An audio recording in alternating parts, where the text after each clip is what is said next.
आइए अब देखते हैं G20 से जुड़ी खबरें।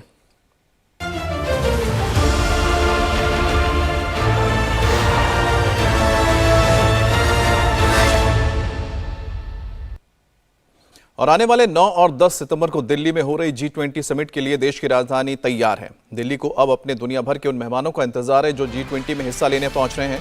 तो समिट के वेन्यू भारत मंडपम में नटराज की विशाल प्रतिमा स्थापित की गई है और साथ ही सुरक्षा के लिहाज से पूरी दिल्ली को अभेद किले में तब्दील कर दिया गया है। आर्मी के 6000 जवानों की तैनाती की गई है। तो वहीं G20 की बैठक को लेकर 8 सितंबर से 10 सितंबर तक दिल्ली में कई तरह के प्रतिबंध भी लागू किए गए हैं। खूबसूरत पेंटिंग्स, रंग बिरंगी लाइटिंग,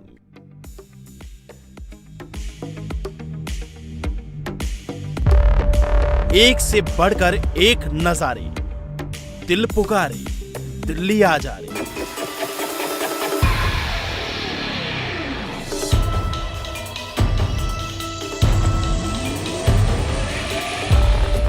बीस देशों से पहुंच रहे मेहमान, दुनिया में बढ़ेगा भारत का मान।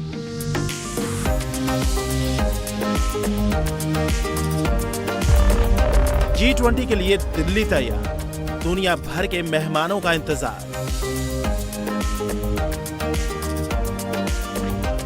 रात के अंधेरे में अपनी खूबसूरती से दुनिया के नक्शे पर 4 चांद लगा रही दिल्ली, दिन के उजाले में भी अपनी अलग ही पहचान बिखेर रही है। साफ सुथरी सड़कें, रंग बिरंगी लाइटिंग, सजे फ्लाईओवर, अंडरपास की दीवारों पर खूबसूरत पेंटिंग, हरे भरे गार्डन, सड़कों के किनारे बड़े बड़े पोस्टर बैनर, ये सारी तैयारियां उन मेहमानों के स्वागत के लिए हैं जो दिल्ली में 9 और 10 सितंबर को G20 समिट में भाग लेने पहुंच रहे हैं। एयरपोर्ट से लेकर रास्ते, होटल और समिट का वेन्यू भारत मंडपम तक सब सजा है।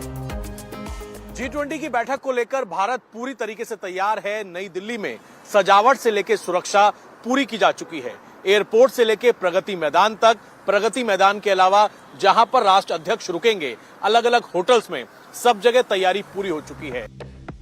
भारत मंडपम में नटराज की 22 फीट ऊंची प्रतिमा भारत के समृद्ध इतिहास और गौरव को प्रदर्शित कर रहे हैं। G20 शिखर सम्मेलन के लिए भारत मंडपम में लगी नटराज की ये प्रतिमा दुनिया में सबसे बड़ी है और 6 फीट ऊंचे चबूतरे पर लगाने से कुल ऊंचाई 28 फीट हो गई है।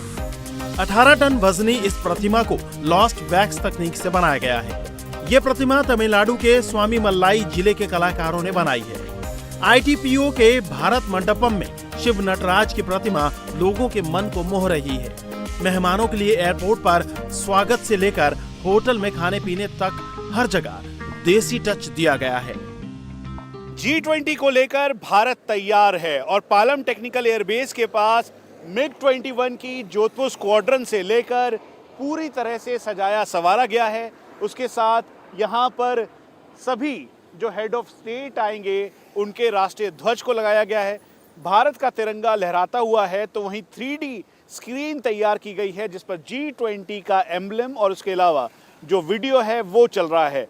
जोधपुर की स्क्वाड्रन जिसने 1971 की लड़ाई में एक अहम रोल प्ले किया, MiG-21, उसका यहाँ पर डमी स्टैचू लगाया गया है। उसके साथ साथ चारों तरफ यहाँ पर फव्वारे लगाए गए हैं, पेड़ पौधों से पूरी तरह से सजाया संवारा गया है। G20 सम्मेलन में विदेशी मेहमान भारत आएंगे तो बापू की समाधि राजघाट पर महात्मा गांधी को श्रद्धांजलि देने पहुंचेंगे। ऐसे में राजघाट को बेहद खूबसूरती के साथ सजाया गया है। महात्मा गांधी दर्शन वाटिका बनाई गई है जिसमें महात्मा गांधी के जीवन को दिखाया गया है। और मेरे चारों तरफ आप देखेंगे बेहद ही सुंदर फाउंटेन्स जो हैं वो यहाँ पर लगे हुए हैं। यानी कि कितना सुंदर ये नजारा है। रात में यहाँ पर लाइटिंग भी होती है इन फाउंटेन्स में। दिल्ली के अंदर धौला कुआं से जैसे ही आप एंट्री करेंगे एयरपोर्ट से आते हुए, आपको ये सुंदर नजारा देखने को मिलेगा। सामने भी फाउंटेन्स लगे हुए हैं और आगे G20 के जो बैनर पोस्टर हैं वो लगातार लगे हुए हैं। G20 के बैनर्स पोस्टर को इतनी खूबसूरती के साथ इन फाउंटेन्स के साथ लगाया गया है जो किसी का भी मन मोह लेंगे। G20 बैठक के लिए मेहमानों का आना शुरू हो गया है। नाइजीरिया के राष्ट्रपति बोला अहमद टिनुबू दिल्ली पहुंच गए हैं। अगले 2 दिनों में G20 ग्रुप में शामिल 19 देशों के राष्ट्राध्यक्ष, यूरोपियन यूनियन के प्रतिनिधि, 9 मेहमान देशों के प्रधानमंत्री, राष्ट्रपति 2 दिन के लिए दिल्ली में होंगे। ये पहला मौका है जब इतने राष्ट्रपति, प्रधानमंत्री एक साथ भारत आ रहे हैं। भारत में G20 का आयोजन हो रहा है। विश्व की 20 आर्थिक महाशक्तियां दिल्ली की जमीन पर बैठक करने वाली हैं, जिसके लिए दिल्ली को सजा दिया गया है। इस वक्त हम एनडीएमसी इलाके में नीति मार्ग पर खड़े हैं, जहां एक पार्क खास तौर पर G20 देशों के राष्ट्रीय पशु और राष्ट्रीय पक्षी को समर्पित किया गया है। और खास बात यह है कि ये सारे मॉन्यूमेंट्स ललित कला अकादमी के राष्ट्रीय स्तर के कलाकारों ने बनाए हैं और इनको बनाने के लिए वेस्ट का इस्तेमाल किया गया है। यानी जब G20 खत्म हो जाएगा, उसके बावजूद ये सभी याद दिलाते रहेंगे भारत की अध्यक्षता के बारे में और भारत के आयोजन के बारे में। दिल्ली पहुंच रहे मेहमानों की सुरक्षा के खास इंतजाम किए गए हैं। समिट वेन्यू को अभेद किले में तब्दील कर दिया गया है। इंडियन आर्मी के BDS दस्ते के साथ K9 स्निफर और आर्मी के ट्रैकर डॉग तैनात किए गए हैं। साथ ही भारतीय सेना की मेडिकल क्विक रिएक्शन टीम की भी तैनाती की गई है। रिकवरी ग्रिड के लिए इंडियन आर्मी की टीम भी तैनात है। G20 के लिए आर्मी के मेरठ फील्ड हॉस्पिटल को दिल्ली में डिप्लॉय किया गया है। इंडियन आर्मी के 6000 जवानों की पूरी दिल्ली में तैनाती है। उनके साथ बम डिस्पोजल स्क्वाड और एक्सप्लोसिव डिटेक्शन टीम को प्रगति मैदान और दिल्ली के सभी महत्वपूर्ण जगहों पर तैनात किया गया है। तो 20 एक्सप्लोसिव डिटेक्शन डॉग 20 लोकेशन पर तैनात हैं। इसके साथ ही 3 से 5 vehicle mounted anti drone system, हवाई हमलों से निपटने के लिए आकाश मिसाइल सिस्टम एक्टिव कर दिया गया है। तो काउंटर ड्रोन सिस्टम की भी तैनाती की गई है। रेलवे में भी सुरक्षा कड़ी कर दी गई है। दिल्ली पुलिस की रेलवे यूनिट और RPF सघन चेकिंग के साथ ही पेट्रोलिंग भी कर रही है।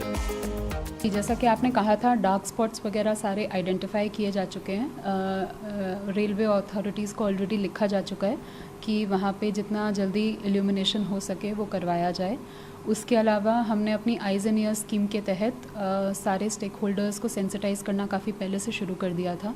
जितने भी हमारे रेलवे स्टेशंस में हमारे कुलीज़ हैं, सैनिटेशन स्टाफ है, फूड एंड बेवरेज जॉइंट्स के वेंडर्स हैं, ऑटो ड्राइवर्स, टैक्सी ड्राइवर्स वगैरह हैं, या किसी भी तरह का और कोई वेंडर है, उन सबको हमने सेंसिटाइज़ किया था। जनरली हम ये exercise Republic day, independence day पे करते हैं, बीच बीच में भी करते रहते हैं, बट G20 के तहत और ज़्यादा जोर शोर से इस चीज़ को किया गया। एक और रेल से लेकर सड़क तक चेकिंग जारी है। तो G20 समिट के दौरान दिल्ली की सुरक्षा और मेहमानों की सुविधा को देखते हुए कई तरह के प्रतिबंध लगाए गए हैं। दिल्ली सरकार ने नोटिफिकेशन जारी कर दिल्ली की सड़कों पर 8 सितंबर सुबह 5 बजे से 10 सितंबर रात 11:59 तक दिल्ली पुलिस और ट्रांसपोर्ट विभाग ने कई तरह के प्रतिबंध लागू किए हैं। ट्रांसपोर्ट विभाग ने आवश्यक वस्तुओं जैसे दूध, सब्जियां, फल, मेडिकल आपूर्ति के काम में लगे वाहनों को वैध नो एंट्री परमिशन के साथ दिल्ली में घुसने की इजाजत दी है। राजधानी के नई दिल्ली क्षेत्र को कंट्रोल जोन 1 घोषित किया गया है। कंट्रोल जोन 1 वह क्षेत्र होता है जहां कुछ विशेष लोगों को इस नियम के लागू होने के बाद प्रवेश की अनुमति दी जाती है, लेकिन इसके लिए वैध परमिट की जरूरत होती है। इंडिया टीवी हर वक्त हर जगह डाउनलोड करने के लिए सर्च करें India TV news Google play store या ऐप स्टोर पर।